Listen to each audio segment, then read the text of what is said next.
So, ibig sabihin, kahit hindi ka na una rito, kung mas masipag ka sa akin, at mas marami kang time na dinidibot sa business mo, mas malaki ang pwede mong kitain sa akin. Very fair po yung labanan. Okay? So, ganyan lang po yan. And so, meron tayong maintenance. Itong maintenance naman, required ito para makuha mo yung group development bonus mo at saka leadership bonus. Meaning, kung meron kang bonus na gano'n, dapat may maintenance ka. Okay? Magkano yung maintenance? Isang box lang po. 3,250. Okay?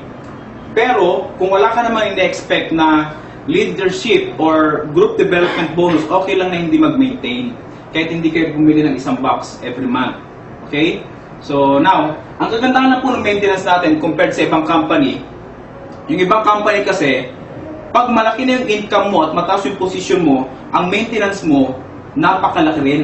Tumataas din yung maintenance. Pero ang good news sa atin, yung maintenance natin, kahit million na yung income mo, or kung diamond man yung position mo, ang monthly maintenance mo is 1 box lang po. Okay? So now, ang consideration po ng company, kung bago ka pa lang na registered distributor, yung first 2 months mo or first 2 cycles mo, hindi mo kailangan mag-maintain. Mag-start ka lang mag-maintain dun sa 3rd month. Okay? So, ang maintenance po natin, tandaan niyo po, huwag makakalimutan, every 25th day of the month. Yan po yung last day. Yan po yung cut-off natin. Okay? Ano ibig sabihin nun? Pag hindi ka nakapag-maintain at meron kang group development or leadership bonus, hindi nyo po yun makukuha. Okay? So, yan. Then, babawasan ka po ng $10 na computer fee para sa website. Annually po yan. Once a year lang po siya. Okay? So, that's all. So, ganyan lang po yan. Pang-5. Ito po yung tinatawag na PIN title. Okay? Ito na po yung mga travel abroad, car incentive, property fund, then yung stock certificate. Ang goal po kasi nung may-ari, pagdating ng araw, yung win na like, mostly, puro mga distributors po yung may-ari. Diba nakaregister tayo sa Nasdaq? Okay? Sa Nasdaq po, meron tayong 500 million shares. Pinamimigay po yun ng may-ari sa mga top distributors.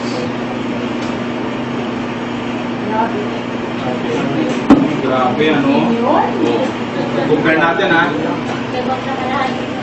May kilala ba kayong nagtitake na mga food supplement? Marami, ano? Tabi-tabi yan. Grabe. Iko-compare lang natin, ha? Ito yung tinatawag na market share. Okay? Ito po yung mundo natin, ito yung pie. Ito yung tinatawag na red ocean and blue ocean. When you say red ocean, ito po madugo po ang labanan dito. Marami ka kompetensya. Pero wala diyang napkin, madugo lang yan. Okay? Andito po yung napkin sa blue ocean. Ano ba yung blue ocean?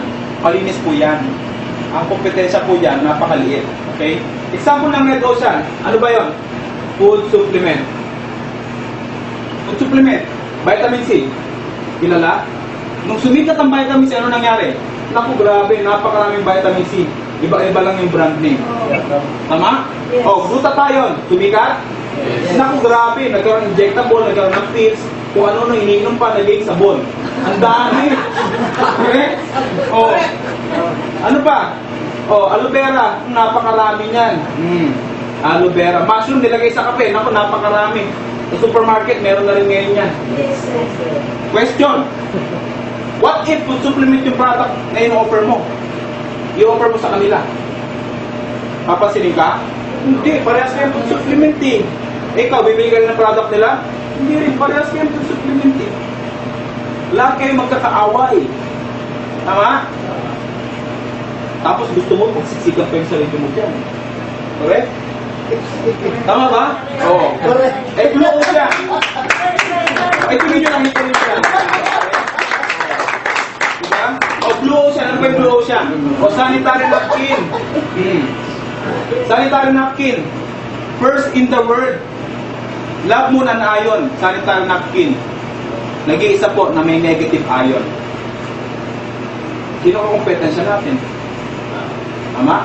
Oh, nagtitake sila ng food supplement, yung mga babae, kaya lang yung napkin nila puro bacterial chemicals. Mabibenta natin? Yes. Yes. Oo, kahit nagtitake sila ng food supplement. Hindi naman nila pwedeng ilagay yung food supplement nila sa napkin nila eh. Yes. Tama? Para mapatay yung bakterya? Yes. Oo. Pwede. O lalaki, mabibentahan mo? Yes, kahit lalaki mabibentahan mo, lalo na may asawa. Lalo na may girlfriend. Bakit lalaki ka, papayag ka, yung partner mo may puro bakterya? Siyempre hindi, di ba? Takutin mo, sabi mo, pare, grabe pala siya, no? Puro bakterya, galit ka ng mga babae. Pag di yung paggamit ng lab na nayon, grabe, pati ikaw mahawa. Bakit? Kasi nakipag-make love ang lalaki sa babae, di ba? Oo. Ngayon, ang good news, sanitary napkin, gagayahin?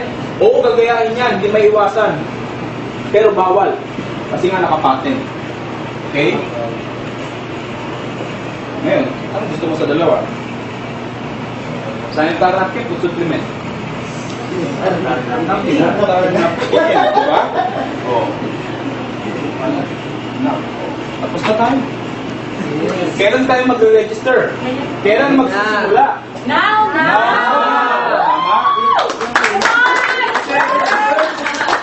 Kasi pwede naman bukas, di ba? No! Pwedeng next week. Ngayon na. Pwedeng next month. Pwedeng next year. No! Kaya ang question, anong gusto mo? Kami ba ang magde-demo sa kaibigan mo o ikaw? Kami! Kasi pag hindi ka nag-register, hindi mo alam, dinigmo na ng mga leaders namin. Pakuha namin yan kahit ayaw mo. Di ba? Oo. O ngayon, sino nag-enter sa business? Ako! Lahat. Ay, grabe, no? Kami! Ayan. So, now, paano ba yung business natin? Yung iba kasi mag-iisip, ay, naku, gastos lang yan. Malaki ba yung 45,000 para sa platinum? 45,000 investment sa platinum. Malaki ba, maliit? Naku, malaki yan. Pag ang tinanong mo, yung negosyante. Pag sinabi mo sa negosyante, 45,000, malaki yan. Lalo na pag sinabi mo, gastos. Okay? Pero kung sa business, maliit yan. Tatawanan ka ng negosyante. Ang good news natin, 45,000, magkano pwede kitain kapag platinum ka? 6,250 per week, per team. May 5 teams yan. Magkano yun? $100,000 per month. Kapag diamond ka, $160,000 per month yung maximum. In peso, 7.5 million per Oh my month. God! Woo! Come on! Yung iba sa atin, may 45,000. Hindi lang alam kung saan nilalagay. Yung iba takot. Nilagay sa bahay na bulok. Ginanod pa ng ulan. Na baha. Okay? Kasi, 45,000 mo kasi pwede mo naman ilagay sa bangko, di ba? Okay. Pwede mo rin ilagay sa, saan? Sa gastos. Pag binili mo ng cellphone yung 45,000 mo, nagkaroon ng scratch, hindi mo na pwedeng benta ulit yung 45,000. Ito matindi, nabagsak. Wala na. Sira na. Lagay mo sa bangko mo, magkano tutuboy ng 45,000 mo? 1%. 450 pesos, 1 year. What if mag-platinum ka? Magkano yung product na makukuha mo? Worth 60,000. Worst case scenario, ikaw na yung pinakamabagal sa lahat. Isang taon bago mo na ubos yung 12 cents. Magkano tinubo mo isang taon? 15,000. Saan mo gusto mo ilagay? Sa bangko o sa Winalight? Winalight. International pa yung business mo. So, hanggang dyan na lang. Thank you very much sa pakikinig ninyo. And that's all. Winalight morning!